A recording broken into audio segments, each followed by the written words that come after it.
that people in sorry, I should say good morning. It's the afternoon for me. Good morning for all of you.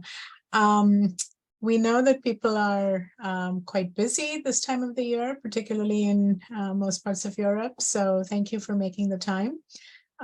We're very delighted to be hosting this webinar. It's our last one of the series, and I'm going to pass it over in a second to Judith to introduce our speaker. I just wanted to mention very quickly to give you an update on Thanatic Ethics news.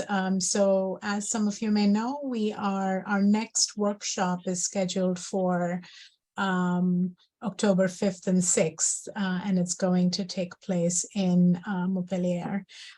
So the program has just gone live, all of the information on our website, which is www.thanaticethics.com, right? Not org. I always get confused. Yeah, com. So please take a look. It is a tentative schedule, but you know, it should be mostly that's the schedule we're going to follow. So do join us if you're in the area, and if you're able to come. So with that, I'll hand it over to Judith. Okay, thank you, Bidisha. Yes, we will be welcoming, the workshop in Montpellier at EMA.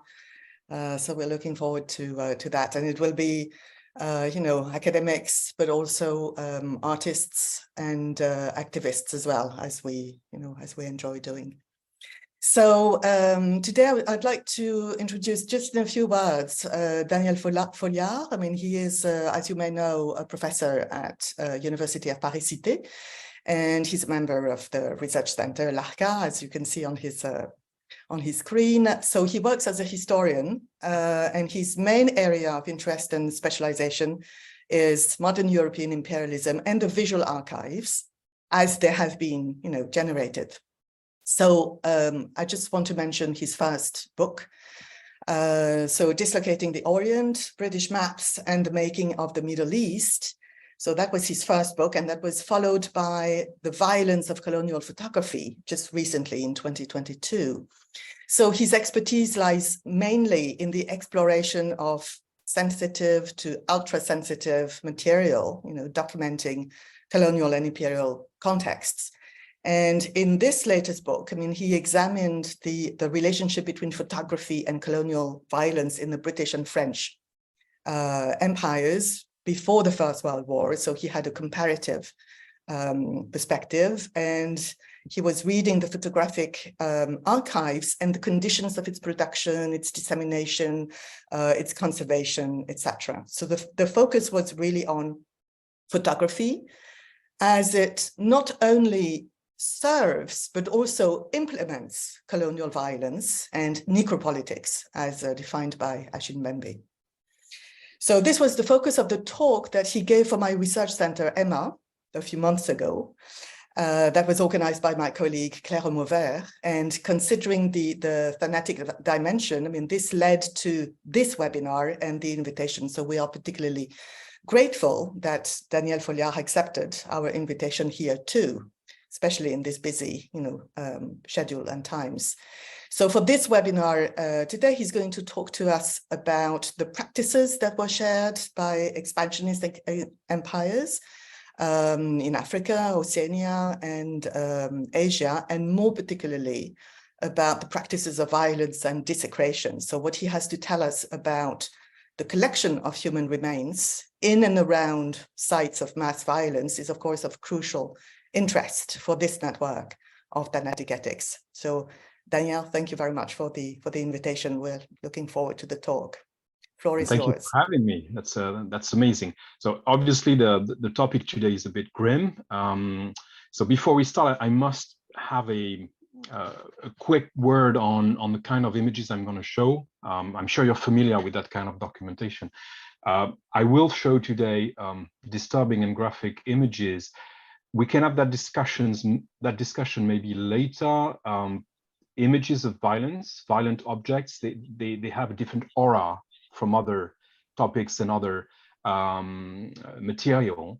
and it's particularly true in the area I'm going to address today.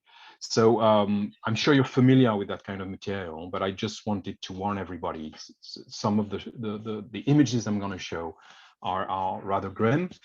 My point of entry into this was really the photographic archive. So I'm going to use a few case studies and a few examples from the French and British Empire to illustrate how, in part, photography can document things that were not very visible in the written archive, right? So some of the photographic fragments you can find in amateur colonial albums or files in the main colonial archives. Isolated documents can sometimes actually be the very ground for an exploration of colonial violence. Just before I start talking about this, and you're very interested in ethics in general in this seminar, the book I created is a very violent object in itself, and I wanted it this way, and the talk is going to reflect this in a way. One of the major difficulties and hurdles when you work on this kind of historical extremities is what is the right distance between the researcher, the reader, and violence itself, right? So, for instance, I'm going to talk about the cover of the book, which is a pretty gruesome image of human remains, to explain to you how it informs us on practices of colonial violence in the French Empire and beyond. And it was always a very complicated choice, right? To try and use that documentation for the larger, wider audiences, with a view not to completely put people in a position where they wouldn't be able to understand or read anything, where the shock would just dominate the conversation. So today I'm going to speak about even more difficult objects, because we will be talking about human remains in particular. And there's a huge debate, a very interesting debate to be had, on whether they should be considered objects just like any other object, right? And photographs just like any other photographs. There's a presence in human remains and human bodies in the image, in particular, in colonial collections, that is very different. And I'm mentioning that because part of the historiography now and the studies of provenance are very much studying human remains and skulls, and as they would with other types of objects. And there's something different here at play, which we could discuss. Approaching violent objects such as this, it raises a huge amount of questions and issues as to replication of the violence, of colonial violence, right? About the implication of the researcher and the reader, or you listening to me and watching the images I'm going to show. How can you neutralize, or should we neutralize, the kind of feelings we have when looking at that stuff? I don't want to spectacularize or sensationalize what I'm going to say. That's not the point. But I'm just saying, in the kind of methodology and approach we can have with these very extreme pasts, there's always the issue of both replication. I'm a 40-ish white guy talking about colonial violence in Africa and stuff like this. So positionality is important. And how far you can go in terms of, I wouldn't say neutralizing the content, but taking into account the variety of sensitivities when you're confronted with that kind of material, right? So my choice is clearly to gaze back at this colonial violence. That's what I'm going to do today.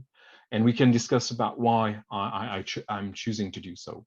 So I'm going to start with one example, which I think is pretty striking. And I'm going to try and be as clear as I can on the context, because not everybody is familiar with the situation in what is today known as Northern Cameroon today and Chad. So I'm not sure the map helps, but we're not too far from N'Djamena. The story I'm going to tell is is located next to N'Djamena, which is one of the major cities of Chad today. Kusiri was next to N'Djamena, you can see it on the map, was the site of a major battle for the expansion of the French Empire in Central Africa at the time. The battle unfolded on April 1900, 3 French columns joined next to Cité at that point to try and crush one of the sultans that was dominating the region at the time. His name was Rabat az-Zubayr. We know his life pretty well. He was coming from the Sudan. So he was connected. I don't know if you're familiar with the Mahdist state in the Sudan, which defeated the British, but I'm going to talk about them again. Rabat came from the Sudan and created a slave state, if you want. Let's face it, right? He was a slaver, terrorizing the black populations in the area, and recreated a huge sultanate in the region. He became famous for his violence. So the Europeans used the legend or reality that was created about Rabat as a very brutal slave trader in the area. And the narrative that was created around the French involvement in that area was, we are freeing the local populations from this awful sultan, and we're going to replace him with a sort of French sovereignty and French government, that is colonial government, that is going to change the situation. The reason why the French chose to act in a very remote region at the time was because, Rabat actually killed some of the French envoys and humiliated. It's one of the reasons, not just the one reason, but Rabat used extreme violence against some of the French envoys and inflicted a very momentous defeat on the French in the late 19th century. The French won. So when I say the French, you need to understand that the situation on the ground is a very tiny minority of French officers. We're talking a few tens, a few hundreds.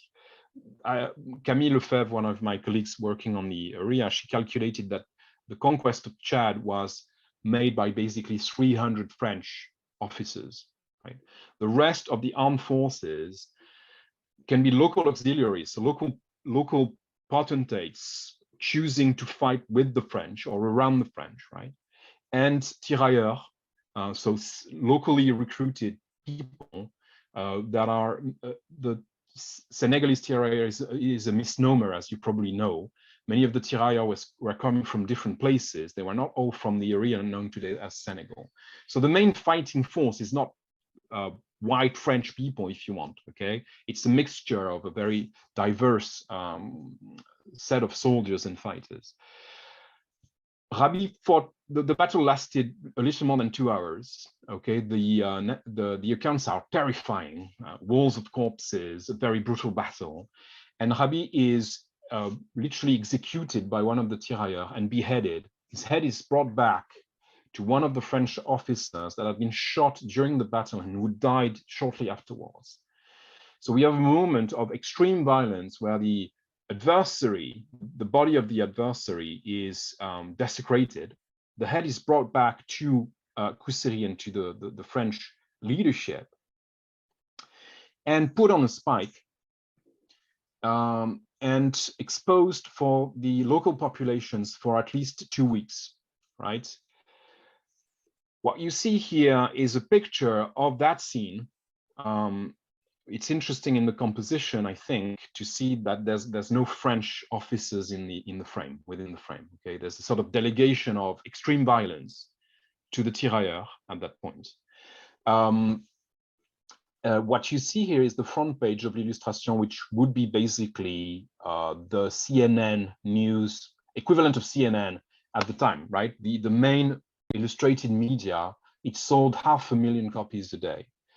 So it's very striking to see such a brutal images ending up in a major French illustrated newspapers in 1901.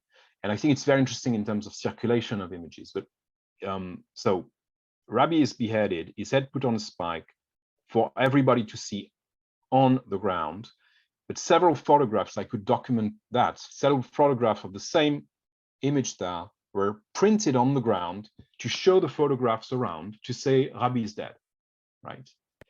So we have an ultra-violent trophy taking, a physical one, and then a photographic one. So the camera is very much used as an extra lethal, if you want, to use Lian Fuji concept of extra lethality. An extra lethal means of violence. And then the image is sent and eventually arrived in France a few months later to the imperial metropolis, right? So there's a plan, right? There's a structure there. After that, the skull was probably boiled so that the remain, I'm sorry, it's very grim, but the crown was, the skull was boiled and put in a box. So I could trace this down, that the French used to put several of the skulls, but I couldn't identify them. What I could read in one of the letters is one of the slots for the skulls was empty, and the French officers would go from village to village to say, if you don't comply, there's room left for you right there, right? And then the skull was sent to Paris, where it became a specimen, right? So what you see here is the skull of Rabi, right? It's now in the collection of the Musée du Quai Branly, mounted on a wooden system to be exposed and used in potential lessons on anthropology. So from extremely brutal military trophy with a sort of parasitic influence between the French and, I'd say, local uses of violence in warfare, Rabi's persona, Rabi's human remain is transformed into a specimen in a French museum. More interestingly, the image you're looking at was taken in the early 20th century. It's a projection plate. So we know the skull was used and transformed into a specimen, but was also taken seized by a camera and used as a projection plate for lessons on anthropology. So you can see how from extreme violence on local, in colonial context, we move to sort of pseudo-scientific use of the skull. And the skull today is in a French museum. Right? I had a hard time locating it. I was at a conference a few years back, and one of the anthropologists told me it's literally on my office, because we're trying to see what happened to the skull, to have an expert take at the skull. So the skull is now in a French collection, right? To be very clear about this, there's no demand for restitution for this specific individual. It doesn't, I'm not whitewashing anything. It's just that Rabi's memory on the ground is extremely, extremely hard to process with people. He was literally a very violent sultan, okay? So it's a very complicated situation where the French intervene in an extremely violent context, okay? So historiographically, this kind of events, it's very often taken in the literature as a sort of isolated incident, right? So you look at the French Empire, you take these few examples of ultra-violent instances of colonial capture of human remains on battlefields and in very violent contexts. And the usual grade of analysis is it clearly went too far, but it's an isolated incident, just like other isolated, so-called isolated incidents, such as the Voulet-Chanoine column. I don't know if you're familiar with it, or some of the visible scandals at the time that were revealed at the time. All right. Now, if we look at the structure of events, you can clearly see something that is a little more than an isolated incident, okay, with connections and links and probably direct connections between the French and the British Empire. So my assumption in the analysis of this event is that if you look at it from a transimperial perspective, it takes a completely different meaning, right? The parallel I'm going to make is between how the British dealt with the so-called Mahdist state in the Sudan, okay, and how the French dealt with a Sudanese warlord, if you want, or sultan, Rabi in this case, in Central Africa. Right? The narrative leading to both events of destruction of these two states were pretty similar. So if you look at how the narrative was created in the British press, in the French press, it's pretty much the same. So you get a first parallel there in how both states were considered partly on, I mean, you know, real grounds in a sense. Let me explain. The Mahdi state in the Sudan, and I can tell you more if you've got questions, but is one of the fiercest resistance opposed to the British expansion in Africa at the time. Right?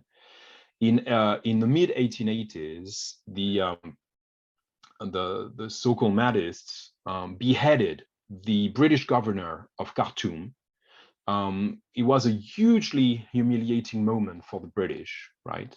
To have a high-ranking officers killed like this, and you can see how this was memorialized. Charles Gordon became a sort of imperial hero to be avenged by the British in the next 10 to 15 years. The British were only able to fight back and to seek revenge in the late 19th century. So the final battle against the Mahdi state happened in September 1898, right? So we're not too far away from the Kuseri battle in terms of chronology. Both events are actually connected geographically and connected chronologically. The same kind of narrative, I told you about how Rabi executed and defeated some French. So we're not in the same scales, right? It's a much smaller military event on the French side, on Rabi's side. But the parallels are very visible in terms of narratives. So the British defeated the Mahdists at the Battle of Omdurman in September 1898. And what happened immediately after the defeat? So again, I'm sorry to be a bit of a teacher, but if you're not familiar with the Battle of Omdurman, it's one of the most brutal battle probably in terms of ratio of how many people got killed on the British side, how many people got killed on the Mahdist side, Sudanese side. It's one of the worst ratio in history, literally. We count a little more than 40 dead on the British side and more than 10,000 people killed in 2 hours on the Sudanese side. So it's a really, it's the peak of the weapon gap at that in history between European powers and local armies. So we got corpses laying on the battlefield, and then the British troops going to Khartoum to desecrate the tomb, the holy site where the Mahdi himself had been buried a few years earlier. There's nothing left after a few days of anything surrounding that grave, right? So it's a sort of dome that was partly destroyed by a shell. The British soldiers got in, took everything they could, pieces of metal, anything. The remains of the Mahdi himself were thrown in the Nile by one of the descendants of Gordon himself. Okay, so one of the descendants of Gordon was on the spot, and the human remains were desecrated. The skull was kept, and Kitchener, the leader, really, the commanding officer of the entire operation, decided to keep it. And we have the entire correspondence with about this. He decided to keep it to send it to the Royal College of Surgeons. So just like in Rabi's situation, you have a moment of desecration on the ground, right? An imperial lesson, if you want, being taught to the adversary, and then the transformation of this the human remains, the potential transformation into specimens for anthropology, right? Now, interestingly, at that point, Victoria herself, she heard about this, decided to, there was an outrage, if you want, in Britain, when people heard the news about this capture of the skull and the fact that Kitchener had kept it, and he buried the skull somewhere in Egypt on the way back, right? So the skull was never sent to an anthropological collection in Britain. But several skulls taken on the battlefield are now in British collections, right? There are a few in Manchester. Provenance studies would probably give a very long list of skulls taken just after the battle or a bit later. They basically left some of the bodies rotting on the battlefield, which is very common in African colonial warfare. Okay, they would just leave the bodies rotting for everybody to see the consequences of the battle. It's true of the battles between the British and the Zulus. The French would do the same very often. So people sometimes would come back a few weeks later, a few months later, take pictures. I've got a lot of pictures of people looking at, whitened bones on the battlefield, and sometimes taking some of these remains to bring them back or for themselves. So sometimes you've got a very disorganized collection of human remains, and sometimes it's very organized. Museums can actually, and we can talk about this later, some museums could actually order, right, literally specimens, right? So it's obviously very difficult to say how much of the collections, how many of the human remains in the collections are actually directly connected to actual colonial violence, right? Whether beheading people on the spot or taking the remains later on. And what was bought, exchanged, obviously, I just have 40 minutes. It's a very complicated market, should I say, of collection of human remains at that point. What is clear is violence is involved, obviously. Necropolitics are involved at every stage, but you've got different intensities if you want, right? Rabi's skull would be the most extreme version of this. And the collection of skulls in less intense context is another possibility as well. So what you can see, if you change the focal length and you start looking at empires in connection, you can clearly see that the French killing Rabi this way and creating this narrative and collecting human remains on the ground. The skull of his son was also, his son was killed, he tried to escape and was killed by the French. The skull of Rabi's son, he was also at the hands of the French.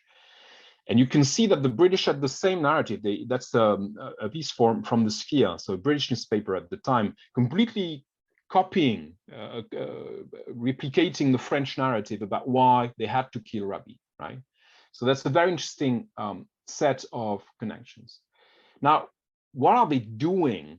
What's the point? Sometimes, very rarely, human remains could be used on the ground, just like Rabi's example, or even very rarely so in Europe as literal trophies, right? So part of an exhibition of objects and artifacts to signify the defeat of the colonized, if you want, right? So I give you two examples here that are not gruesome. There's no human remains there, but there's always, obviously, a very porous delineation between what is a very radically violent object or an object or a human remain taken in a very violent context, and what is supposedly more ethnographic, right?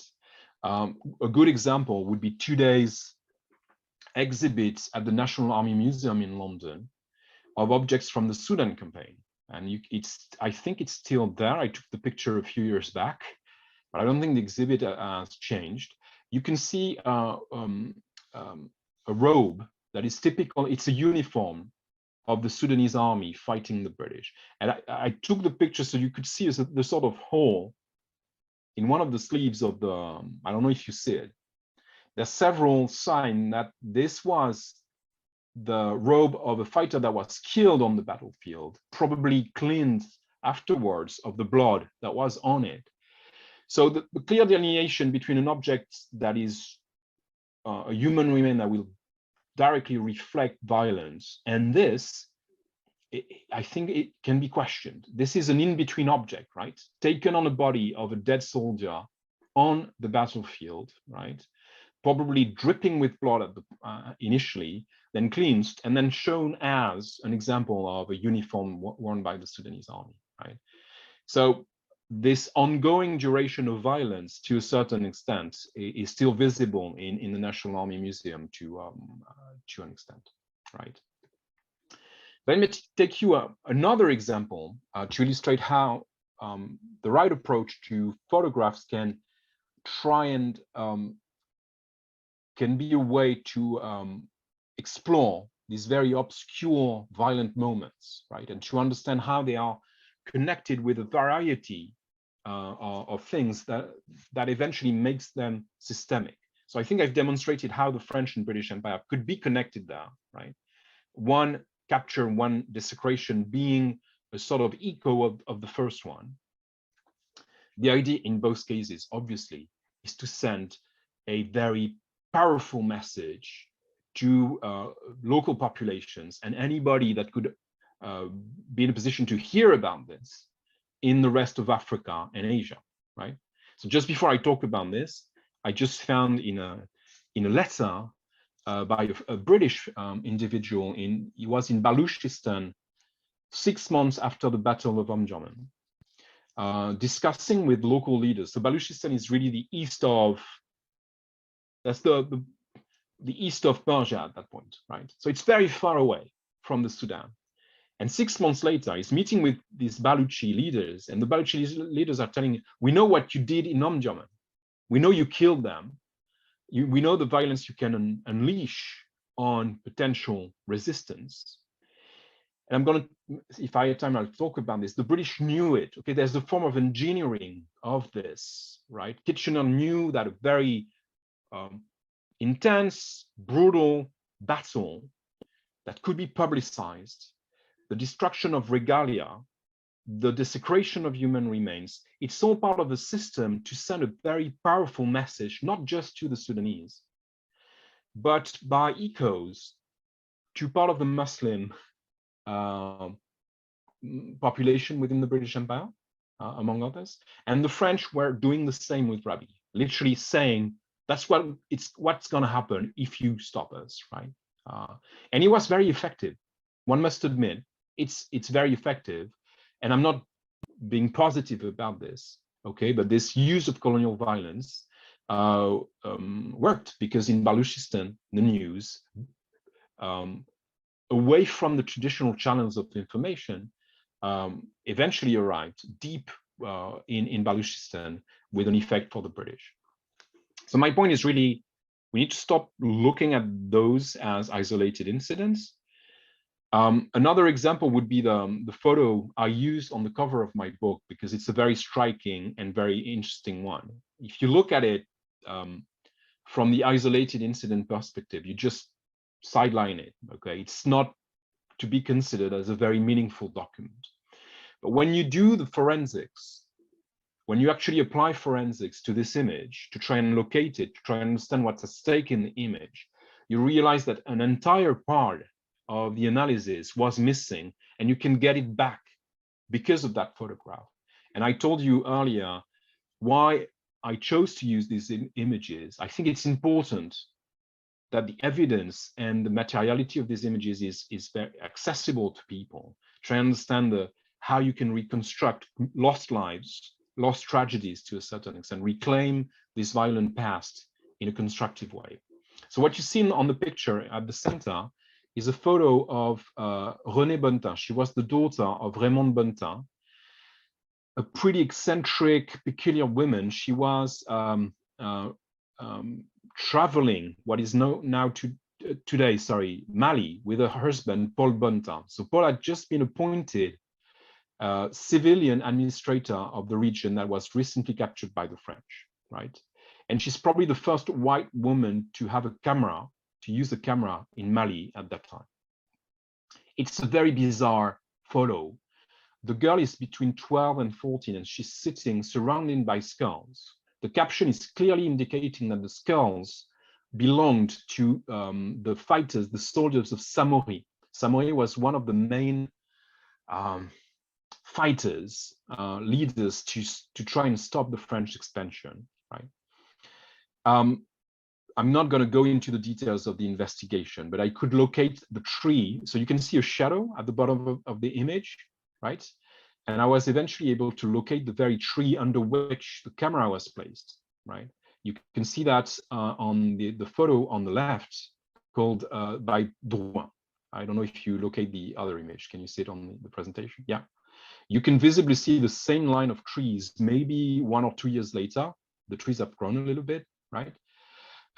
So there's a person standing, I don't know if you see him, beneath the tree. That's probably where Raymond had her camera. And by looking at the caption, it's the garden of one of the veterinarians of the French army at the time. So I could identify this person. His name is Henri-Étienne Sarrazin. Sorry, the underlining thing on the document doesn't work well.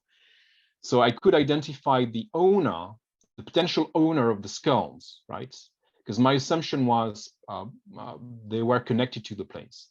Interestingly, Sarrazin wrote an entire book on human races in the French Sudan a few years later with measurements, right? Skull measurements, bone measurements. So he probably created his own collection of human remains in a sort of system where it was okay to do so in a very racialized violent context, right?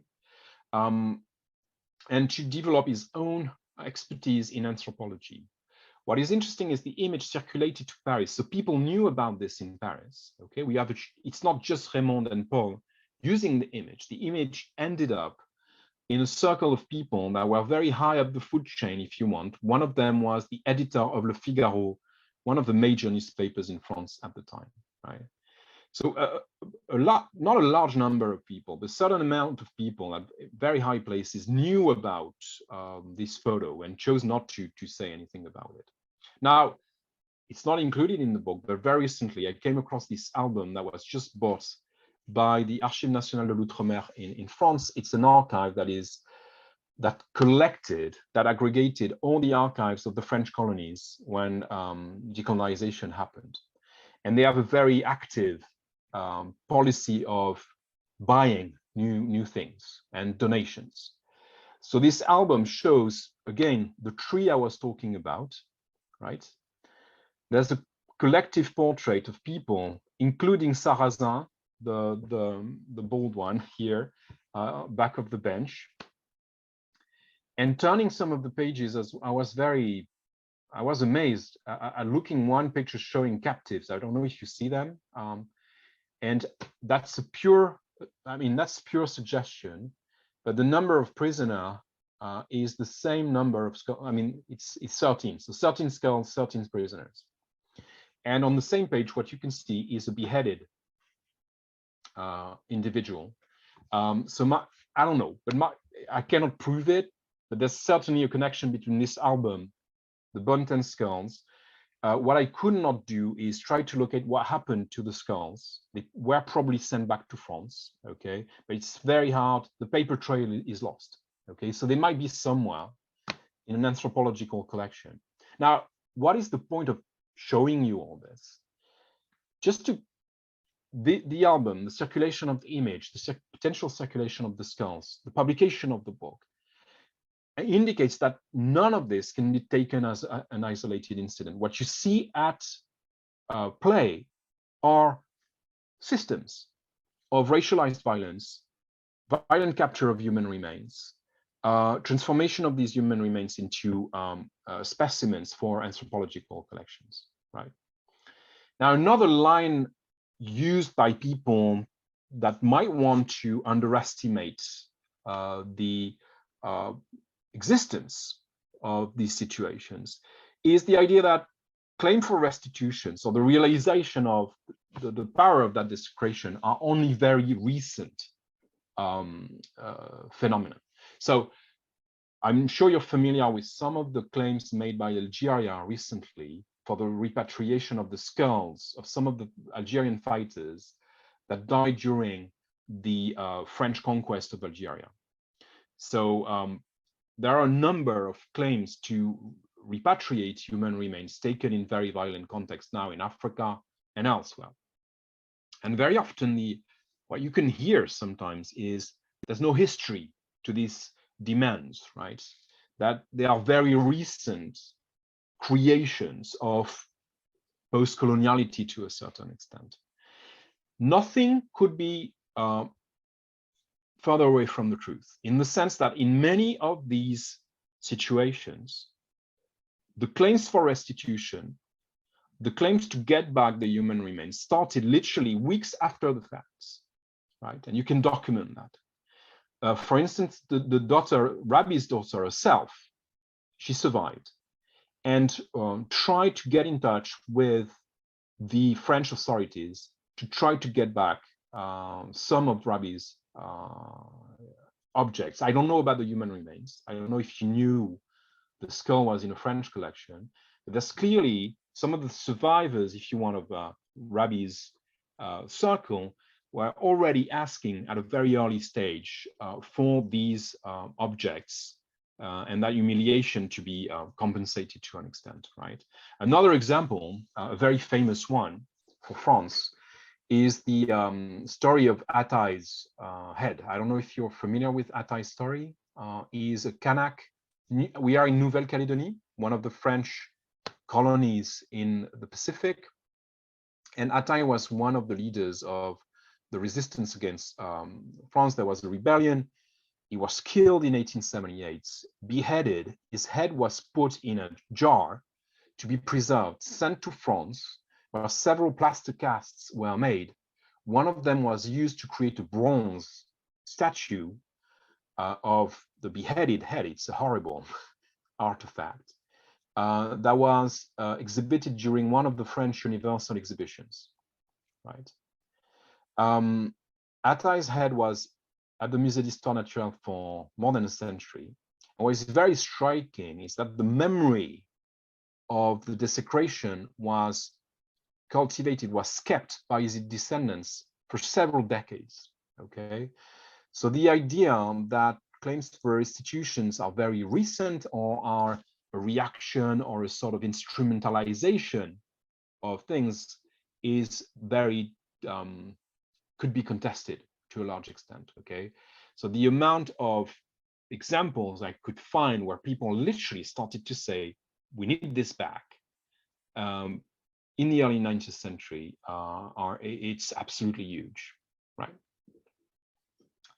Now, what if we move beyond the British and the French Empire, right? To take a look at the German Empire, the Dutch Empire, the Portuguese Empire.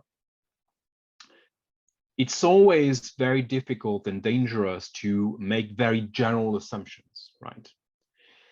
But everything points at very similar practices from one empire to another, specifically in the 1890s, 1900s. What happens next is the amount of outrage in Europe when some of the pictures started to circulate, probably created a situation where some of the colonial authorities on the ground decided to have more control on these ultra-violent practices, right? But the amount of human remains captured in very violent ways in these European empires, and I should talk about America as well, obviously, okay, and the Philippines. My colleague Kim Wagner is going to release a major book on the Budajo massacre of 1906, where trophy taking, photographic trophy taking is absolutely everywhere. And there's a French photographer taking pictures as well, just to make the point that, you know, the connections are often overlooked. You're probably familiar with the Herero and Nama genocide. The amount of skulls connected in the aftermath of the genocide is in the thousands, literally in the thousands. You're probably familiar with the claims for restitution now. The Dutch Empire had similar practices, and it's very hard to have a full, clear view of what actually unfolded. So what is probably going to happen under pressure for restitution is a better cartography of which human remains are in European collections, right? were they actually collected in very violent ways? Because you can do that, right? If you're a specialist, you can actually look at the remains to say if there are traces of violence. I know it has been done in a French museum I'm not going to name, right? And there are more than 60, I think, if I remember well. So really take my words with a grain of salt, because I can't remember the exact, and I cannot give you the reference, right? But several tens of skulls captured in very violent ways, right? So it's probably an underestimation, and it would be a great endeavor to have a clearer view there, because obviously a large amount of human remains were also collected in very different situations that did not involve warfare, not directly. So how can we explain this? There's obviously, as I said, the violent potential of desecration. Okay, it's a sort of, I'm not a structuralist, but violent desecration of corpses on the battlefield is a very powerful, horrible message to send to the adversary. Okay, and the British and the French and other players knew about this. Okay, just to be clear, this is not limited to European empires, right? Samori, for instance, uses desecration regularly, right, in the expansion of his empire. So there's the question now, and we can discuss that here. We could discuss it as that is, how much hybridity or parasitism do you have between European uses of desecration and local uses? So how it's, I think it's a whole of mirror, to use Tossig's notion, right? It's a series of interpretation of what the adversary will understand in that very violent inscription of power on the bodies, right? Now, one argument that could be made is some of that violent stuff is happening on European battlegrounds as well, right? The collection of objects, loot, is not particularly limited to colonial environments, right? Now, I think one of the key things there to understand is racialization, right? If you look at Orabi, or if you look at some of the other violent collections of human remains, there's clearly something that there's a rule of colonial and racial. Sorry, there's a mistake there in the title, but you corrected it, I think, on your own. There's clearly a rule of colonial difference in the way bodies are dealt with, right? There's no real examples on European battlefields at the time of corpses left to rot on the battlefield. Quite the contrary, in the late 19th century, is about developing a legal framework to take care of the bodies of the dead and to bring them back to the opposing party, right? So there's an entire development of the laws of warfare in the 19th century to protect the bodies and the corpses of the dead on the battlefield. That's never applied, obviously, in Africa or Asia, right? Where these rules, the Hague Convention is not applying. Now, behind this is clearly the idea that two spheres of warfare are coexisting at the time. And African warfare, warfare in Asia, so there's really shades there. I'm really generalizing too much, because there's really different shades of understandings of what could be completely uncivilized warfare, and I'm using brackets there, and what should be considered civilized warfare at the time. I think this collection of human remains has to be connected with racial constructions, obviously. Okay, you cannot just ignore the entire backdrop of taxonomic obsessions in European scientific culture, right?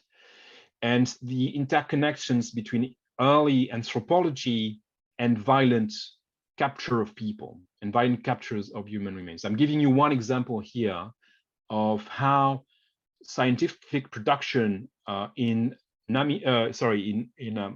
what is today Tanzania, in the German colony of East Africa, how scientific knowledge was produced. It's a book by Friedrich Fulborn. He was an anthropologist, And you can see I just took three extracts, three screen grabs from the book. You can see how different media were used to classify people on the ground, right?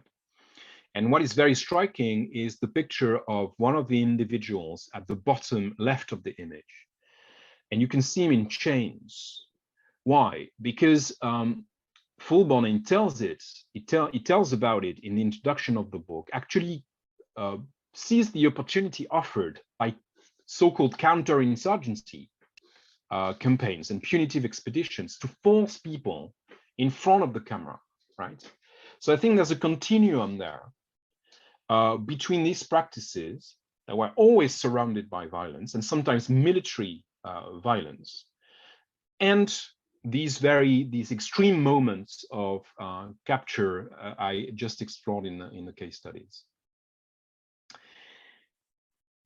And this was theorized, right? That's where the argument that we just have a bunch of isolated incidents and it's not connected and it's not systemic, I think it just falls apart to a certain extent.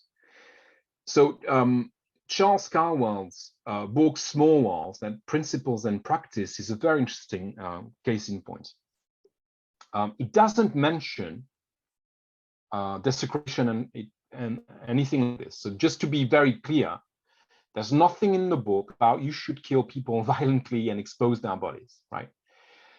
But there's a general philosophy, one that was applied during the Homme Germain campaign, one that was applied by the French at Cité, that shock and awe, that rapid, very fast campaigns with very spectacular results, including the destruction of regalia and patrimony, are key to make colonial expansion as cheap as it can be, right?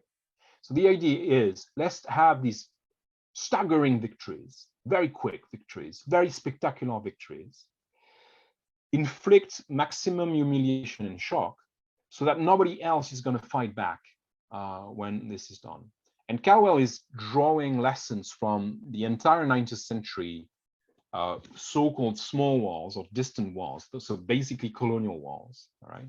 And what is very interesting is, and that has been overlooked, my colleague Tom Menger is working on this in a very effective way, better than I'm doing now. This was translated in French. This is referred to in articles in German. The military elite involved in colonial warfare was reading this book in particular, okay? So they were interconnected, that's my point. So maybe the desecration, the very violent uses were never written about in a very open way, in published form, if you want, okay? But other tactics and strategies were clearly shared widely across imperial spheres, right? So I don't know if I talk too much. No, I'm sorry, I just wanted to show you some references here. Okay, just a few references that I think could be useful. So sorry, I'm advertising for my book. I shouldn't. No, please go ahead. So my book is not, I mean, it's partly focused on these extra lethal uses, but I think two very interesting references. The one key analysis of how it actually unfolded on the ground is Head Hunting and Colonialism by my colleague Ricardo. I don't know if you're familiar with this book, but it's a very interesting take on parasitic uses of violence in the Portuguese Empire. So it takes us, interestingly, takes us far away from the main empires of the time, the British and French one, to give us an insight on practices of violence and human remains collection in the Portuguese Empire. His take is really the notion of parasitism, right?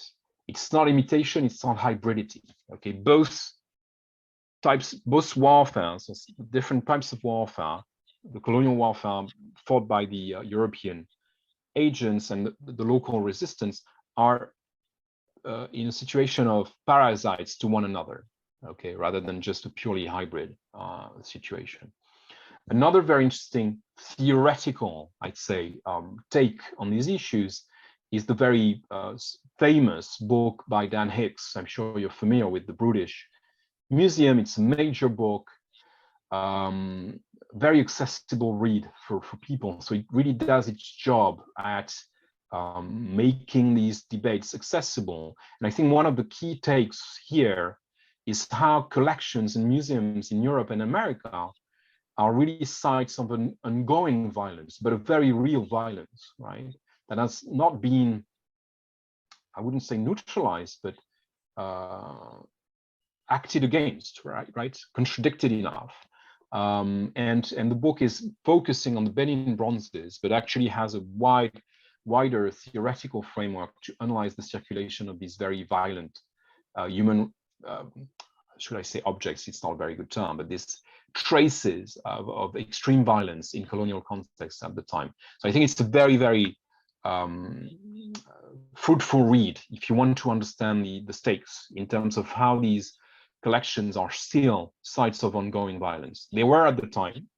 So Dan Hicks really demonstrates something that you can see very visibly in the archives of other museums. They were very active participants, not only in asking for certain types of objects like the Benin bronzes, but sometimes asking for specific human remains, to have complete series, complete collections, to have the capacity to analyze things. So it's not just a colonial soldiers deciding to do this on the ground, and there's really a demand, and you can read that in how Kitchener sort of anticipated the Royal College of Surgeons' interest in the skull of the Mahdi, right? It's a clear demonstration that people had this in mind at the time.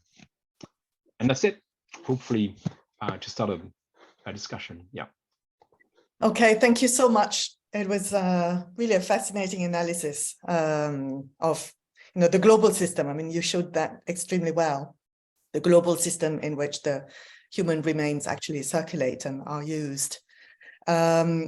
I was actually going to ask you about the movement in which the displacement, replacement, displacement, in fact, of the human remains, and how that also became a global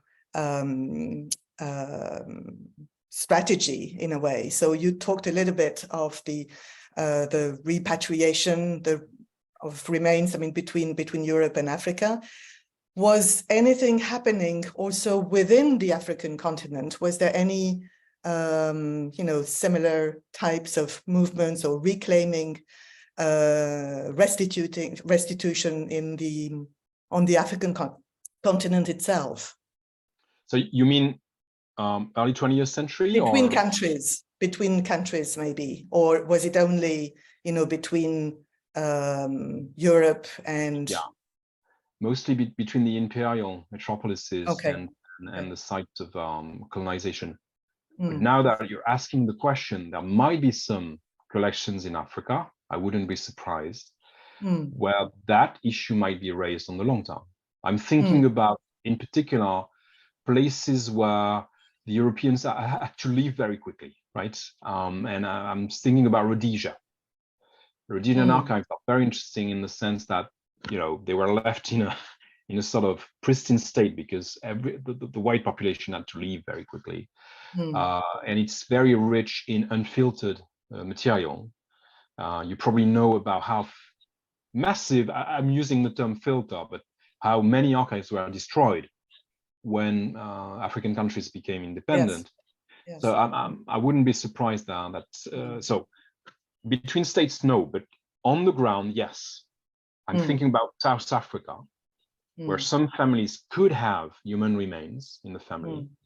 Because this is still another dimension. And, it's a very difficult conversation, obviously, but there's some of the descendants. I could send you a link to one very interesting blog of a descendant of a South African soldier who had the skull of a Zulu leader buried in his garden, if I remember well, and started a discussion with the descendants to repatriate, to give the skull back, which speaks also to the entire movement, post-apartheid movement, of trying to dig the bodies of the people killed by the police that were often buried far away from the cities in remote places. So there's an awful, horrible continuum between the practices of colonialism in the late 19th century, early 20th century, of the unmarked grave, the desecration of bodies, and what happened in the 50s, 60s in South Africa in particular. So I think this movement is still ongoing. As to other situations in Africa, I wouldn't know, but I wouldn't be surprised some human remains are left in collections here and there. That wouldn't be very surprising. Yeah. And again, the kind of visualization, you know, and propaganda that is organized around that is also probably very interesting. But I'm sure there are many questions as well, comments, questions from the floor. I haven't seen anything in the discussion, but you know, we are not many numbers, so you can ask directly. Elsa? If I may, it's just a remark, and I would say that this colonial practice or practices, they have a very distant reverberations in time and space, because I'm from Ukraine, I'm from Kiev, and so what is happening now on the occupied territories is somehow very grimly similar. I mean, I'm not talking about skulls so far, but I'm talking about the propensity of the invaders to take very lurid photographs and to collect the objects that could be ethnographized, that I don't know whether they are taking them for their personal use or for transforming them into some kind of objects of interest, of surprise, of exoticism, even though our countries and our nations and our peoples are quite close.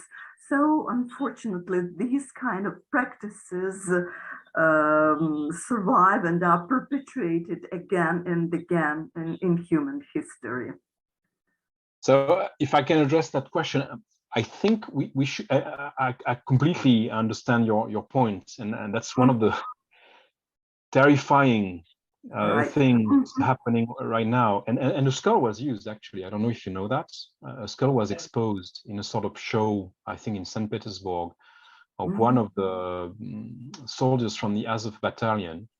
Even so, yes, I didn't know. Yeah. I'm a historian, so I'm always saying it's complicated in the sense not every conflict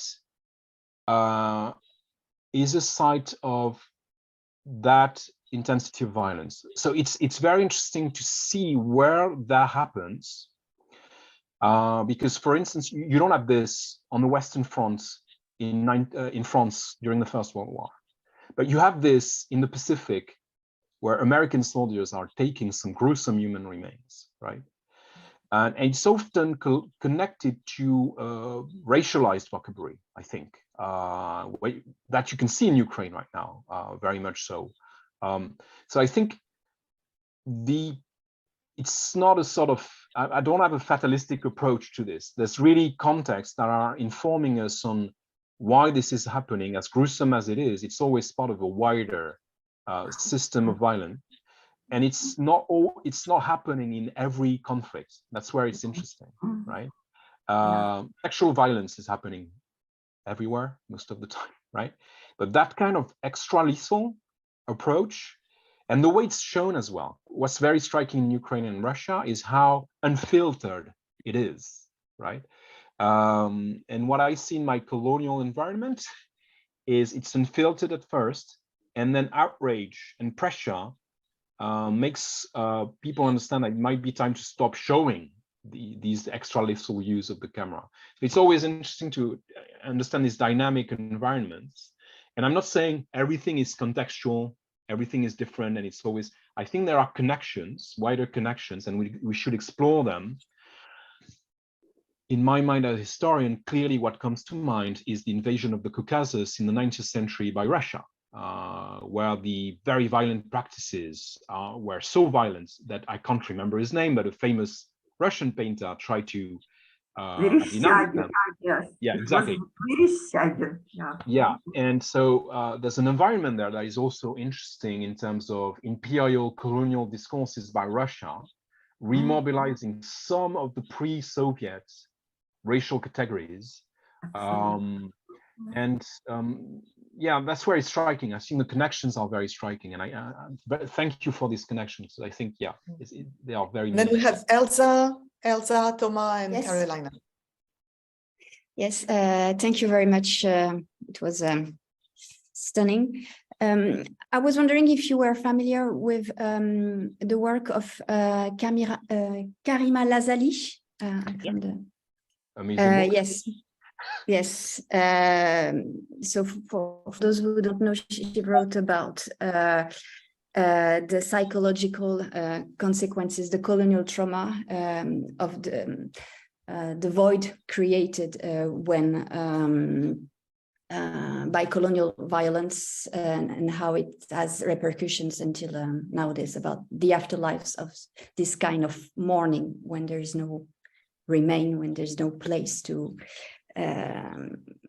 mourn.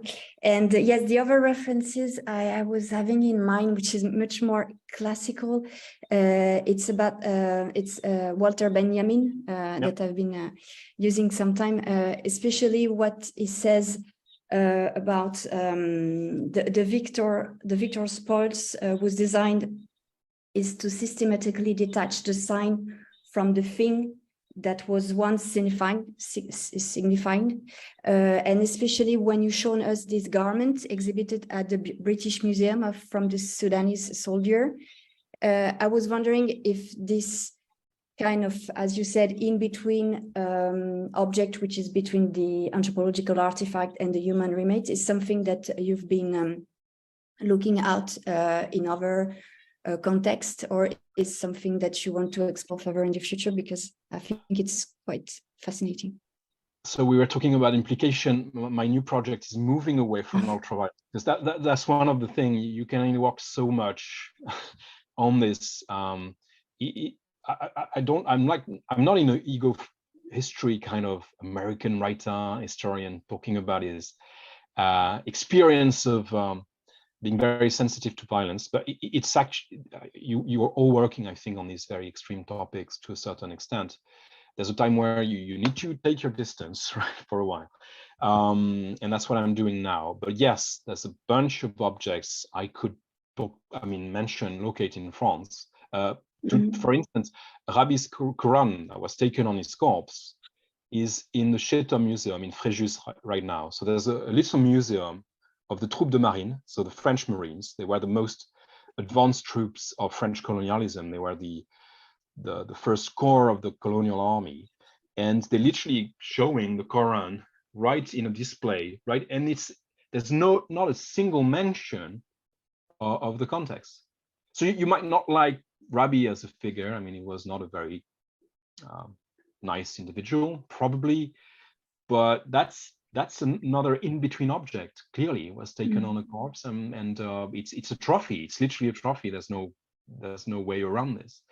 So yeah, Benjamin obviously is key. I think that that separation, that division between the two spheres, the two spaces, is something that is very interesting. And Karima Lazali's work is amazing. Obviously, I think this connected to Dan Hicks' notion of ongoing violence, durations of violence on the long term.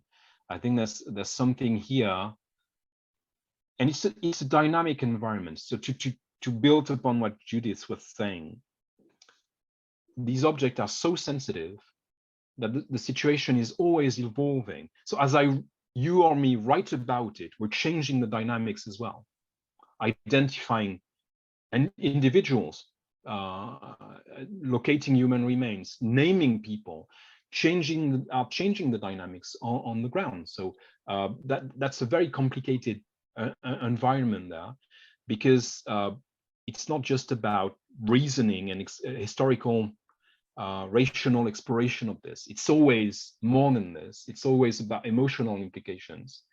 So what's going on to a certain extent, and to answer Judith maybe on the broader issue as well, connecting your question to hers.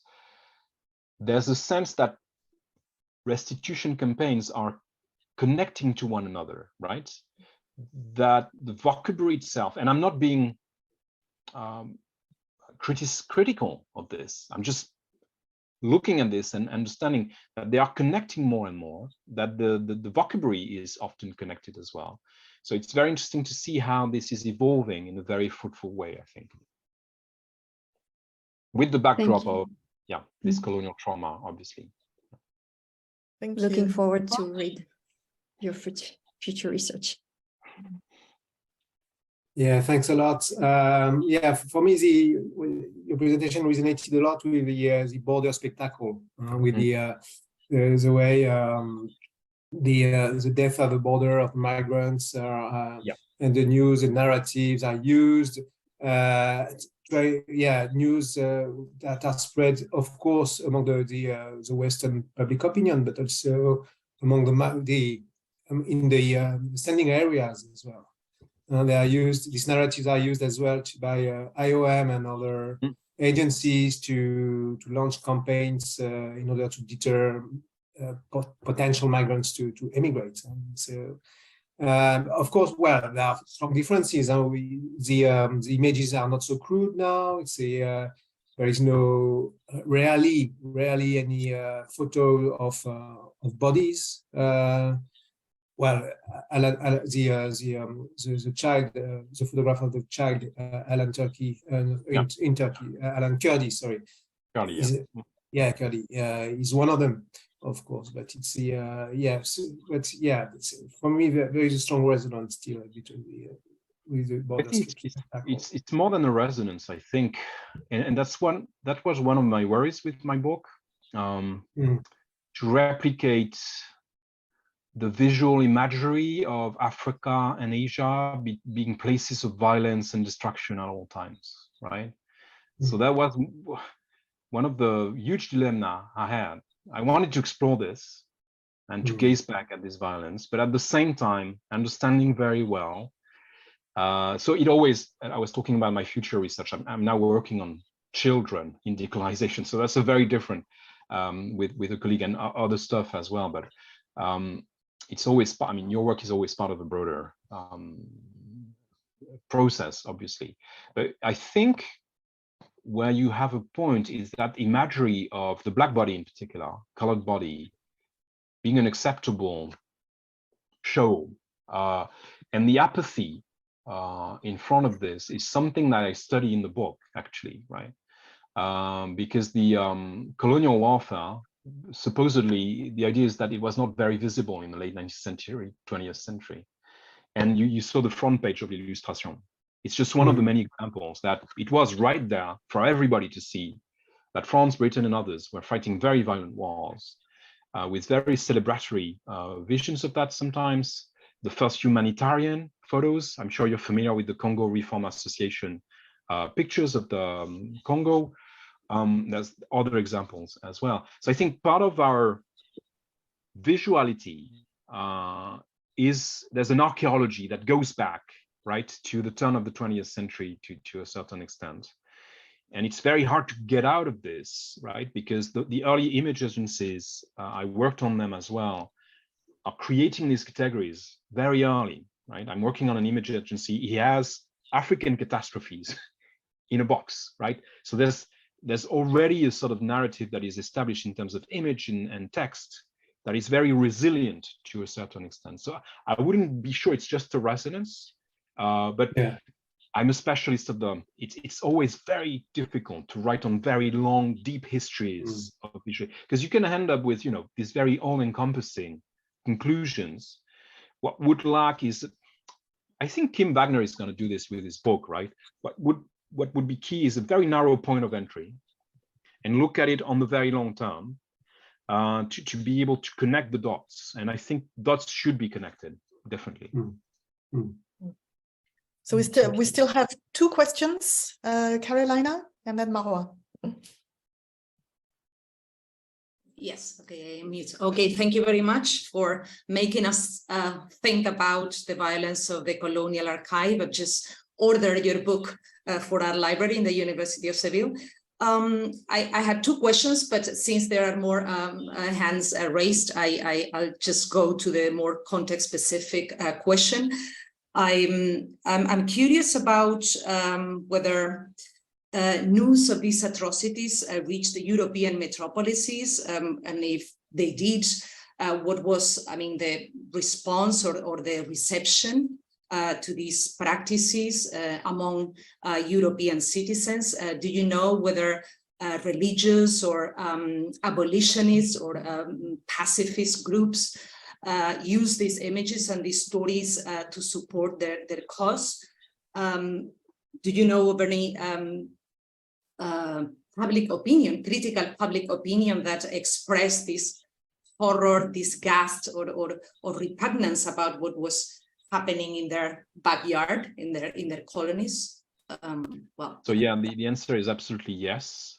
Very quickly, and to the great surprise of some of the actors on the ground, right? So there's an example in the book of an early photographic scandal in what is today Mali. It's the Bakel massacre of 1891. A photographer was on the ground. So what happened is the Tukulor Empire was defeated by the French, and some of the remaining troops and soldiers tried to escape the French, going south of what is today Mali in the French Sudan. And several groups were killed and beheaded, and the heads were shown in Kai, one of the cities where the French were actually established. A picture was taken of these gruesome human remains. And for some reason, the brother of the photographer chose to sell this to L'Illustration. And L'Illustration wrote a full article showing the gruesome pictures. And there was immediate outrage. Clemenceau himself used the photograph to say, that's what we're doing in Africa. We shouldn't even be there. That's an amazing speech, by the way. Clemenceau was always sort of very resistant to colonial discourse. And it fell very quickly, right? The apathy immediately seized the population. So you've got an emerging public opinion, which is shocked by specifically photographic evidence, because there's the first effect, right? It just disappears, right? There's an awful catastrophe in France in the mine 10 days later. And then just as you know, the news cycle is already established to try and forget about this. Now, the accumulation of these scandals, because every image like this, shifting from the colonial circle to imperial metropolises, always created outrage. Sometimes a small minority, sometimes a larger minority. So as far as the Mali scandal was concerned, George Bernard Shaw wrote about it, a very scathing article criticizing what the British were doing. So people knew, people criticized, and sometimes this had an impact on the ground where specifically in the mid-1900s, colonial authorities became more and more civilianized, and the military governance was put away more and more, but the violence kept on, okay, in many instances for at least 15 to 20 years. And then the wars of decolonization, you can see that very violent tactics re-emerging again, right? But yeah, I'm not whitewashing. I think Premnaya Gopal's book is amazing on how underestimated the criticism of British and French empires was in France and Britain. Okay, there's already, we cannot call it anti-colonial. I don't think the object of colonialism was very clear in people's minds before the 1910s, but clearly anti-imperial with a range of feelings. So you've got the pacifists acting against this, writing about this, the missionaries in particular, writing a lot about this. And you can see the communists, the anarchists as well. So there's a constellation of people. So the Bakel massacre pictures, I could document that some anarchists in France used the photograph in Paris to print them on posters, spend their nights gluing the posters to the walls of Paris to criticize the French military in Africa.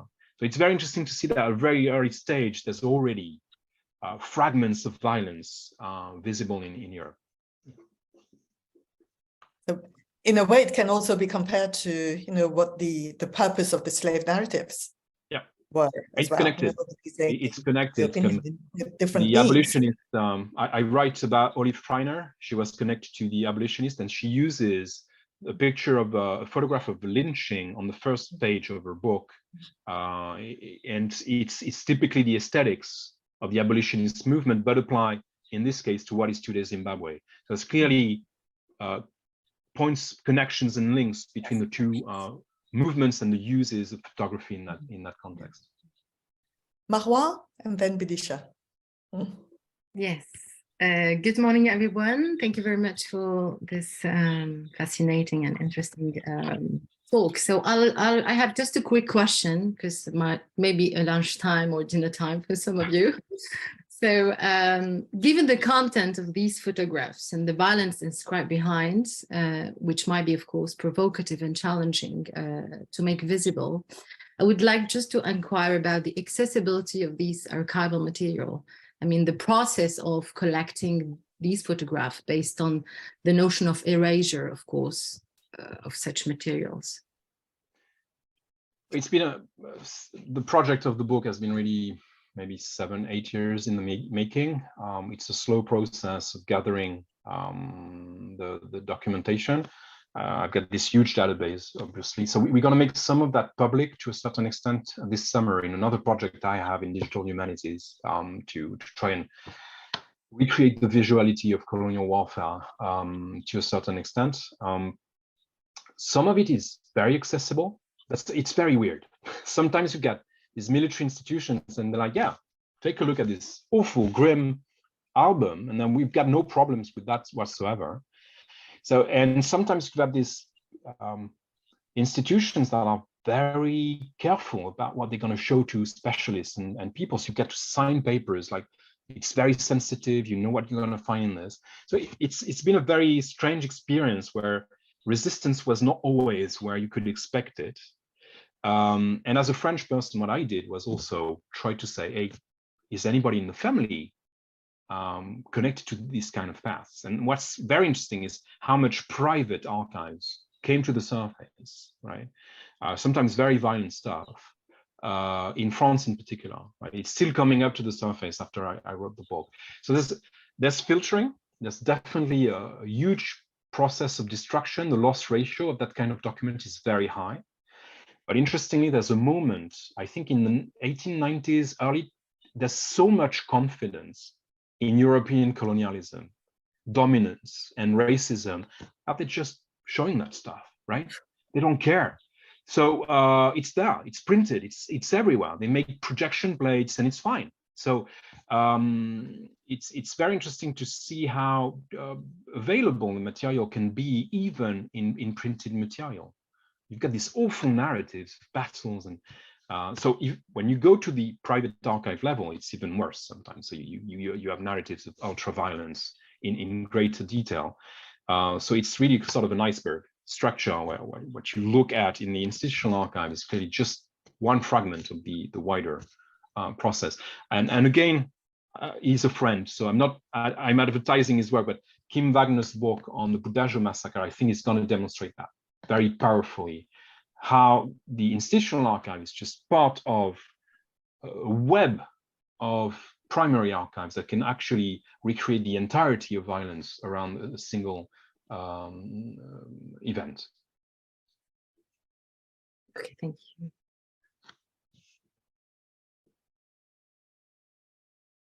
Bidisha? Can I go ahead? Okay, thank you. Thank you, Daniel, for that very fascinating talk. I just want to ask on something that you've kind of touched on throughout your talk, but I'd just like to hear you say a bit more about it because it's such a complex issue. It's kind of the role of photography, right, in all of this, and sort of the ethics of the visuality of colonial violence. I mean, I'm thinking of, Nicholas Mirzoev's Right to Look, or some of the work that Ariela Azoulay has done on, the ethics of visuality. And since you work on photography yourself, and you started out, by touching on this and kind of concerns about replicating colonial violence and all of that. So how do you negotiate, your own role. Yeah. So I'm very open about this in the book and explain which images I selected and why. Okay. The most violent ones are all recirculated today. So they all been reassigned a sort of political meaning in Africa and Asia before I used them. So I'm not washing my hands with this. They had several lives already, some of them being decolonial to a certain extent. They already have been confronted by other people than me to a certain extent. The other criteria was to make sure I could identify people there. And what I did was try to get in touch with as many people as I could in terms of descendants, right? And it's a very complicated process, right? It becomes a very collaborative, which is fine, project. And very often you don't get that many answers. That's what's very interesting, okay? Maybe there's here, how to say it in a very honest way. Let's say that in many countries touched by colonialism in history, maybe the emergency is not about this, right? You get my point. When I did get in touch and I think about one of the lynching photographs, the response was really very interesting. I got readings from experts on the ground of the photographs that gave me a lot more information and authorization to use it. So I think Ariela Azule's work is amazing. And at the same time, overgeneralizing the situations, right? There's a peak in racial violence and colonialism in the late 19th century, early 20th century. I don't think coloniality is a good point, but my point is, when a word starts to describe everything, it stops to have, it loses its analytical operationality. You get my point, right? And we lose track of the context specific situations I've just described here. The second thing that Azule is doing is saying we should suspend research, right? We should stop looking at those. We should stop to be, and I agree with the overall principle. But then you look at the logistics of all of this. How many people are looking and studying these raw violent pasts? There's not one historian now in Guinea on Samori. The last position was disappeared in the last few years. If you look at the corporation of people working on colonial violence per se and gazing back to a certain extent, it's a limited amount of people, right? So I'm not sure we're in a very comfortable position where we can say, let's, stop the research. I think the ground primary research is very important right now. One of my colleagues in Tanzania, Nancy Rushora, she's working on very violent photographs of German colonialism. She's really she's saying the opposite. We should open the archive because they are inaccessible to African scholars or Asian scholars very often. They don't know about the existence of that material. They would like to know because in many places you would like to be able to locate the sites of violence, sometimes the grave sites, right? And to be able to have the basic information that might give you the possibility to just put people at rest, right, to a certain extent. It's always complicated. I'm always ambivalent.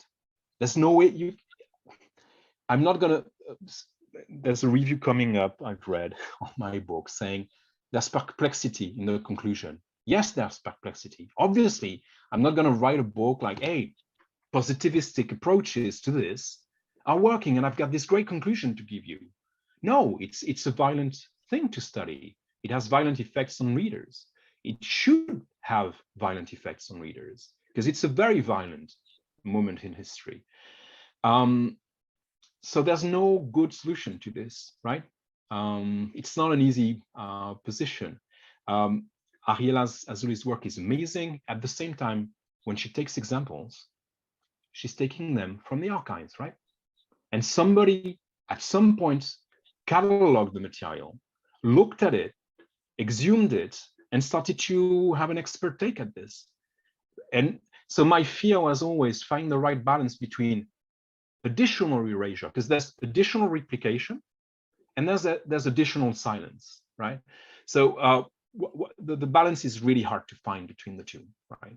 And hopefully I gave it a good try, but that's for the readers to decide, really. Thank you. Yes, you definitely, gave it all the complexity of the, of the topic. And so that was very visible and in your talk. So thank you so much. Thank you so much. Thank you and for. I'm sure we'll post this webinar on the website, and I'm sure a lot of people will go to it. And so thank you very much.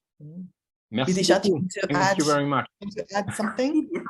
No, just thank you very much, Daniel. That was really, really interesting. Thanks. Yeah. Thanks. Wonderful. So we look forward to the forthcoming publications from you. So we'll look forward to that. And thank you to everyone also to be here for being here and for your questions as well. So thank you. See you soon. Thank you. Goodbye. Bye. Bye. Bye-bye.